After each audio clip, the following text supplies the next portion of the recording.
Welcome to my channel. This is the Simulated Kingdom, and this is going to be the history of Germany represented as a kind of family tree style way of depicting it.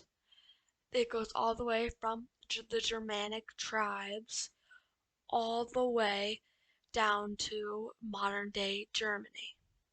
Anyway, we are going, actually, before that, red means Germanic, then uh, blue means French, or in the French region. I guess this red color also means in the German region. And then the green is for it's in the Italian region, or it is Italian. This purple coloring means that it is a mixture of French and Germanic nations, or just kind of a mixture of culture from the French region and the Germanic region. Anyway, let me give a brief explanation of these three starting countries. We have the Roman Empire, which is a very popular empire throughout world history. It lasted 1,000 years, and we are going to start our journey off at the end of its existence. Anyway, the Roman Empire is huge, spans the Mediterranean, and is in control of France and fights the Germanic tribes a lot in their territory, but is never really able to take over the Germanic tribes and actually deals off some losses to the Germanic tribes. Anyway, here are the Germanic tribes, which are just tribes in the Germanic area. Yeah, I guess I can say Germanic area. These tribes would have faced against the Roman Empire, and they would be a big player because they started off this red line, which will later become some of the only lines left. The Gaul is basically it's just a collection of tribes in the French area and the English area. Now we'll start this thing off by the kingdom of the Franks being created. It splits off of Rome. And a lot of what you'll hear about Rome is that it was very centralized, but for some part of its history, it wasn't actually that centralized at all. It was actually in multiple parts. One of these parts would be the kingdom of the Franks, but it would get its full independence from Rome right before it would fall. The kingdom of the Franks, along with help from Germania, which some of the Germanic tribes went off of this main Germanic tribes thing. There are a lot of Germanic tribes, but this is kind of the main Germanic tribes line. Some of them formed the kingdom of Germania, which worked with the kingdom of the Franks to take out a lot of tribes in the French and English area and make them regions of the kingdom of the Franks. The Roman Empire splits into two, is where I'm going to start this next slide.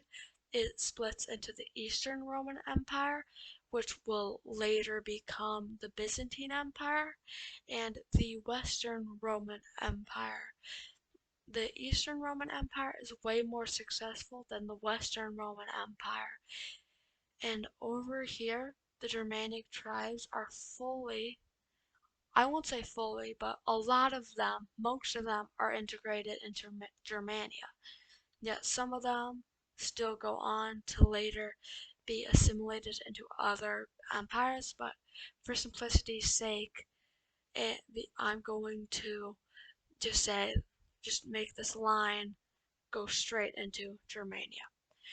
Anyway, Germania will be conquered by the Franks, and over here on at the end of this Italian line, the Italian area line, I could suppose you would word it, the Western Roman Empire will get destroyed by the Germanic tribes.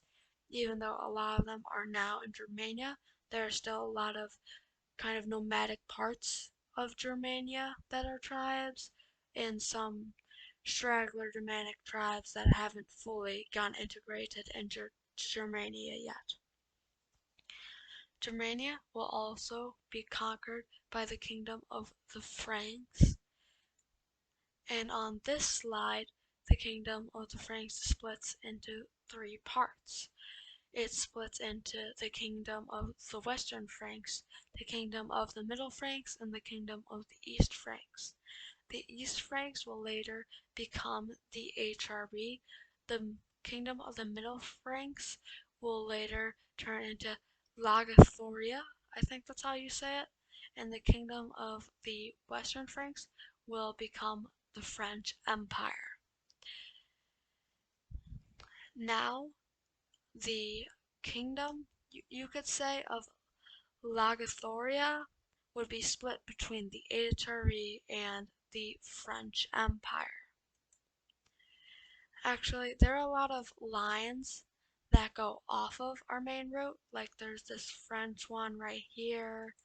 Right here there's the Byzantine line that goes over here, and there'll be more of that as we go on.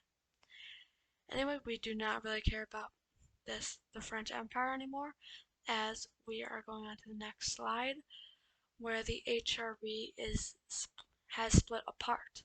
It is a major player in European politics for a very long time, and it's really the only major European superpower for a long time, but it was split apart by the Habsburgs after a big defeat by Napoleon in the Napoleonic Wars. After this split, it split into 6 nations. The Austrian Empire, which will later merge with the Hungarian Empire to form the Austro-Hungarian Empire. Then there is, I believe, the Netherlands. It was split off into the Netherlands, which kind of encompassed just all of the Benelux region. It would also split into the Confederation of the Rhine, which was created by Napoleon to be a wall between Napoleon's enemies in the east. It would also split into the Swiss Confederation, which will later become Switzerland. A part that came off of it was the Teutonic Order, which were mercenaries that would later become part of Prussia, but even earlier than that get a little piece of land in Europe. So anyway, the Teutonic Order would assimilate into the Kingdom of Prussia, and going on to the next slide, the Confederation of the Rhine and the Kingdom of Prussia would form the North German Confederation. After that, the North German Confederation beats the Austrian Empire, which controls a lot of the southern German states. So there are a lot of northern German states, which there's actually not that much. It's just these two things that encompass a lot of the German states coming together to form the North German Confederation. But the Austrian Empire has a lot of influence on the southern German states. But Germany, through some of the wars of the German coalition, are able to beat the Austrian Empire and form a united German Empire. This is where we get the German Empire that would later get the help of Austria-Hungary and the Ottoman Empire. After the loss of World War II, the German Empire lost a lot of territory, some territory to Poland in the east, and a little bit they lost Alsace-Lorraine to France, and they also got the very harsh Treaty of Versailles that they had to deal with. Hitler became the leader of Germany and turned it into a Nazi dictatorship and later started World War II. He was able to take over the nation so easily because of the Treaty of Versailles. It was so harsh, and he gave the German people hope that they could get out of it if only they elected him. He also worked off a lot of fears that the people of Germany had against the Jews and a lot of other races and cultures. After Nazi Germany lost World War II, the Allies, the US, France, and Britain, part of the Allies, and the USSR split it up among themselves and occupied different regions of it. The USSR got the eastern region and the three powers got the western region. Now moving along here, it wasn't really these regions are occupied by these countries, and it kind of just later became here is one part of Germany that is strictly just kind of walled off from this side of Germany. This is West Germany, which the US, the British and French regions of Germany, the regions that they occupied, would go together and form into West Germany, which was under Western influence, while the East would just become just a satellite state of the USSR and would later become part of the Warsaw Pact.